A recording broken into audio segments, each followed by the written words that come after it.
right, do you think? I have no idea, Senator. I think that's what the number is. Do you think it's a coincidence, given the large number of billionaires in the Trump administration, that this particular piece of legislation would provide $235 billion in tax breaks? That's not the question.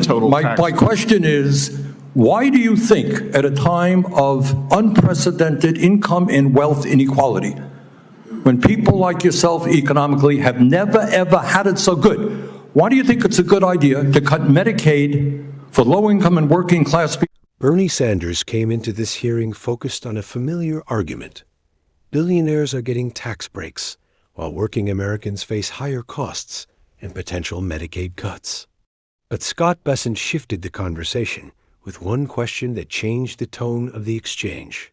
If Democrats previously controlled the White House, Senate, and House, why didn't they pass the billionaire tax increases they're demanding now? And that's what made the moment more interesting. Bessent wasn't only defending the Trump tax policy, he was challenging the gap between political messaging and actual governing decisions.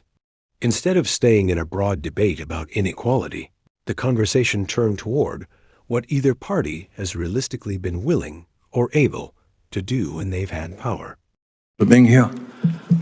Help me out here. My understanding is the Trump administration has, I think, 13 billionaires in office right now, leading government agencies. Is that about right, do you think? I have no idea, Senator.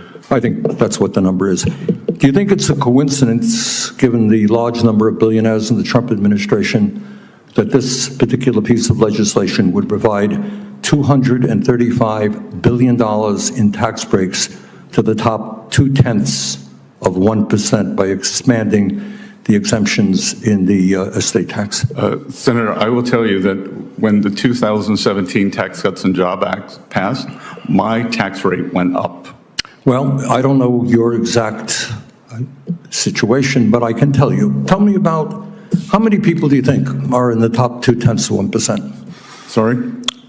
Number of people in the top 0.2% who would benefit from this particular $235 billion tax break. Well,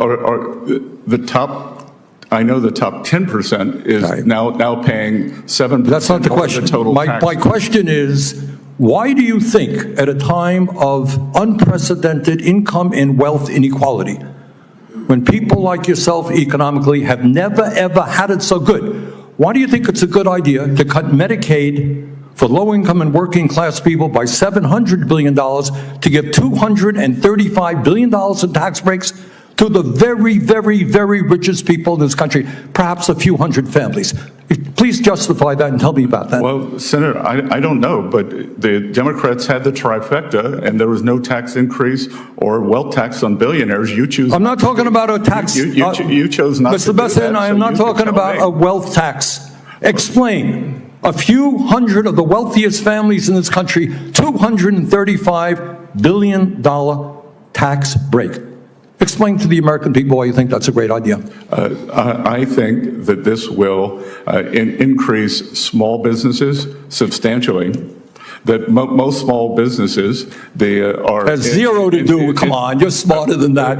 This is the top 0.2%. This is not a mom and pop store. These are multi-billionaires, and the savings go to their kids after they pass away. This is nothing more than a gift to billionaires in this country. Well, sir, that's just not correct, because the top 10% paid a bigger share of taxes after TCJA. I'm talking about one provision in this. I don't want to argue with you about taxes in general. One provision, few hundred families, $235 billion in tax breaks.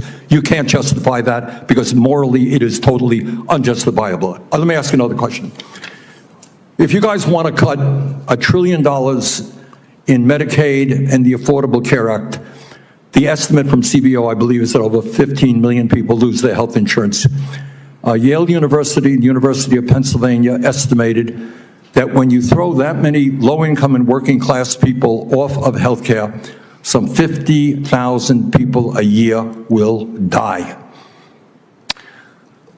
Tell me why you think it's a good idea to give tax breaks to billionaires and allow 50,000 low-income and working-class people to die unnecessarily? Senator, first of all, that's overstated by 5.1 million. That is not attributed to this bill. It is simply It's a combination. That's true. No. You all had a scheduled expiration of Obamacare subsidies, and you did not extend that when you were in charge. 5.1 million, 1.4 million illegal aliens on Medicaid. All right, look, and there are work requirements. And our goal is to get more money to children and mothers. Really? Your goal is to get more money to children, and working people. Really? Come on. Do you know how many people, and I was surprised to hear this, I don't know if you know it or not, how many people lose their jobs every year, quit, or get fired or whatever? Do you have any idea? Well, there's something called the quits rate, and so when the job market is strong, more people quit. But yeah, I was surprised that I just researched this. I don't know. Do you happen to know? I don't know the number. I was surprised. I mean, would it be shocking to you? It was to me. 20 million people leave their jobs a year. Doesn't shock you, right? It's a big labor force, right? Yep. So some guy leaves the job, maybe they move, maybe something happens in their lives, right? We have a lot of transition in the labor market, correct? Maybe they get a better job. Right, exactly, maybe they do. Or maybe they have to stay home, their wife gets sick, whatever, we don't know. But 20 million people lose their jobs in a given year, leave their jobs in a given year. Are those people lazy? What happens when I leave my job and maybe I have to move to another state to take care of my ill mother? And I desperately need Medicaid. Am I too lazy now to be able to get Medicaid? I think that's a mischaracterization of the work requirement. Really? Well, I'm not quite so sure it is. Bernie Sanders builds his case around a long-running argument he's made for decades, that wealth continues to concentrate at the top. Tax policy consistently benefits high earners, and safety net programs like Medicaid are under, increasing pressure while inequality persists. In his framing, this isn't new. It's a continuation of structural economic trends he's been warning about for years. Scott Bessent, however, reframes the discussion around what has actually been done in periods of political control.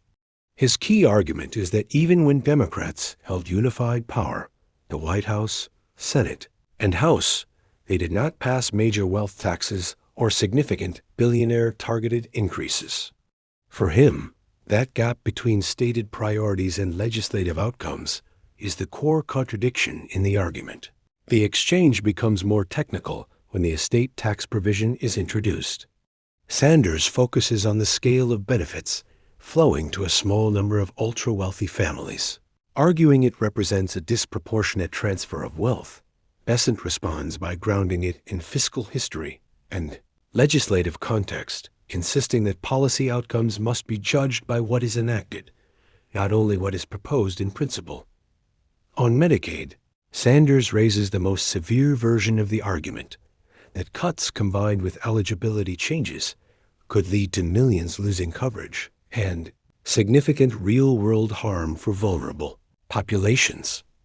Bessent disputes both the scale and interpretation of those projections, arguing that some estimates conflate different policy changes and overstate total impact. He also defends work requirements as a design choice aimed at directing limited resources toward those unable to work, rather than those who can.